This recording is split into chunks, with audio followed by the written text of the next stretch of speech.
যাদের electric oven আছে কিন্তু ব্যবহারটা বুঝতে পারছেন না, তাদের জন্য এই ভিডিওটা।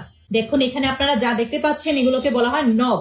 এই নবগুলার এক একটার এক এক কাজ। প্রথমটার কাজ হচ্ছে টেম্পারেচারের।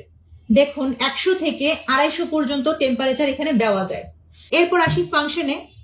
ফাংশনের দিকে খেয়াল করেন, এই যে এইখানে একটা সাইন দেখতে পাচ্ছেন, উপরে খালি কিন্তু নিচে একটা সাইন আছে, মাঝখানে একটা দাগ, উপরে খালি নিচে একটা সাইন আছে।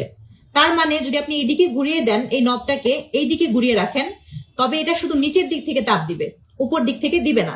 অনেক সময় অনেকের কেক ওভেনে দেওয়ার পরে উপর দিক থেকে পুড়ে যায়, তখন আপনারা সাথে সাথেই এই কাজটা করবেন, এটাকে এদিকে ঘুরিয়ে দিবে, তখন উপরের হিটটা দেওয়া বন্ধ করে দিবে, শুধু নিচের দিক থেকে হিট দিবে।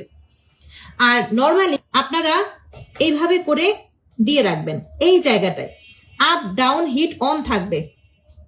দেখুন উপরে এবং নিচে দুই জায়গাতেই সাইনটা আছে, মাঝখানে দাগ এবং দুই জায়গায় সাইন আছে, তার মানে এটা up and down hit on থাকার একটা সাইন। তারপর আসি টাইমারের ক্ষেত্রে। আপনারা সবসময় যে কোনো বেকিং এর প্রোডাক্ট বেক করার আগে এইভাবে করে 10 মিনিট প্রিহিটে দিয়ে রাখবেন। যখন এটা বন্ধ হয়ে যাবে এভাবে, তখন আপনার প্রোডাক্টটা ওভেনের ভিতরে দিয়ে, কেক হোক প্যাটিস হোক, ওভেনের ভিতরে দিয়ে তারপর যতটুকু টাইম দরকার ততটুকুর দিকে আবার ঘুরিয়ে